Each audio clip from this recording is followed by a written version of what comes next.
Hello all, welcome back to our YouTube channel. Guys, ఎట్లున్నారు అందరూ? How is your preparation? నేను economy అయితే start చేసిన 2 days నుండి ఇట్స్ గోయింగ్ బెటర్. భయం అవుతుంది, రివిజన్ చేస్తున్న కొద్దీ మళ్ళీ కొత్తగా అనిపిస్తుంది. బట్ డల్ అయినప్పుడల్లా మోటివేట్ అవ్వడం కోసం ప్రతి పేజ్ పైన అండ్ అట్లాగే నా వైట్ బోర్డ్ పైన నా గోల్ నాకు కనిపిస్తూ ఉండేలా నోట్ చేసుకుంటున్నా. సో దట్ ఎంత మూడ్ ఆఫ్ అయినా, ఎంత డైవర్ట్ అయినా కూడా అది చూస్తూ ఉంటే మళ్ళీ రీగెయిన్ అవుతున్నా. బికాజ్ మనకి ఎవ్వరు నువ్వు చదువు అని చెప్పి మాటి మాటికి పుష్ చేస్తూ ఉండరు. ఇన్ఫ్యాక్ట్ ఇంకా మాటలతో పొడిచే వాళ్ళే ఉంటారు. సో వేరే వాళ్ళు ఎవరో వస్తారు, మనల్ని పుష్ చేస్తారు అనే ఆలోచన కూడా పెట్టుకోకండి. మన బుక్స్, మన స్టడీ, మన ప్రిపరేషన్, మన జాబ్, మన లైఫ్ అనుకుంటూనే చదవండి.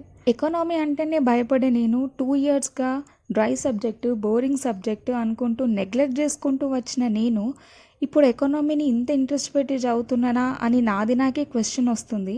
నిజం గైస్, ఒకవేళ గ్రూప్ 2 and 3లో 150 మార్క్స్ అంటే ఒక పేపర్ మొత్తం ఎకనామీ కనుక లేకుంటే మాత్రం నేను అస్సలు ఇంత ఇంట్రెస్ట్ పెట్టకపోతుండే కావచ్చు. నాలో ఈ చేంజెస్ అనేవి మేబీ ఎన్సీఆర్టీస్ చదవడం వల్లనే వచ్చింది అని నేను అనుకుంటున్నా. బికాజ్ ఎంత రమేష్ సింగ్ బుక్ చదివినా లేదా వేరే ఏ ప్రైవేట్ ఆథర్ పబ్లికేషన్స్ చదివినా కూడా నాకు కాన్సెప్ట్ క్లియర్గా అర్థమయ్యేది కాదు. ఎందుకంటే క్లియర్ కట్గా ఎక్స్ప్లెనేషన్ విత్ ఎగ్జాంపుల్స్ ఏ బుక్లో కూడా ఉండదు. అదే ఎన్సీఆర్టీస్లో కాన్సెప్ట్ ఎక్స్ప్లెయిన్ చేసే విధానమే మన డైలీ రొటీన్ ఆర్ మనం రెగ్యులర్గా చేస్తున్న రొటీన్ని బేస్ చేసుకునే ఉంటుంది. దీనివల్ల ఎంత యావరేజ్ ఆర్ డల్ స్టూడెంట్కి కూడా ఈజీగా అర్థమైపోతుంది.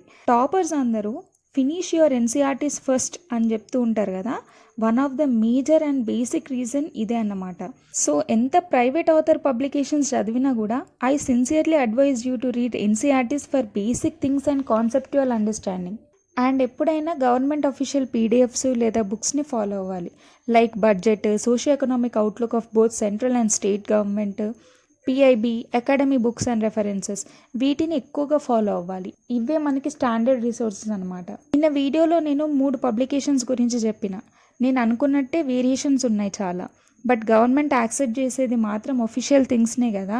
అందుకే నేను ఎప్పుడు refer NCERTs and academy book అని చెప్పేసి చెప్తూ ఉంటా. ఇవన్నీ తెలియకుండానే ఎవరు ఒక కామెంట్ చేసిండ్రు మొన్న, ఎన్సీఆర్టీస్ వల్ల ఏం రాదు ఎగ్జామ్లో, ఆమె నోట్స్ షేర్ చేయదు, కోచింగ్ సెంటర్లో జాయిన్ అవ్వడం బెస్ట్ జాబ్ రావాలంటే, ప్రైవేట్ ఆథర్ బుక్సే బెస్ట్, అకాడమీ బుక్స్ అప్డేట్ అయ్యి ఉండవు అని. ఫస్ట్ థింగ్, నేను నోట్స్ షేర్ చేయడానికి నేనేం టాపర్ని కాదు, నేను కూడా ఒక స్ట్రగ్లింగ్ యాస్పిరెంట్ని. అప్పుడప్పుడు మోస్ట్ నెససరీ అనేవి పోస్ట్ చేస్తూ ఉంటున్నా.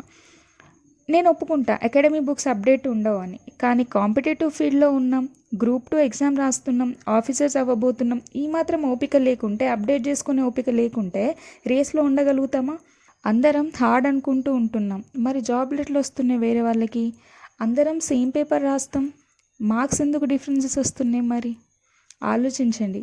నెగిటివిటీని స్ప్రెడ్ చేస్తూ నెగిటివ్గా ఉండే బదులు కాన్సన్ట్రేషన్ అంతా పాజిటివిటీ అండ్ పాజిటివ్ థింగ్స్ పైన పెట్టండి, సక్సీడ్ అవుతారు.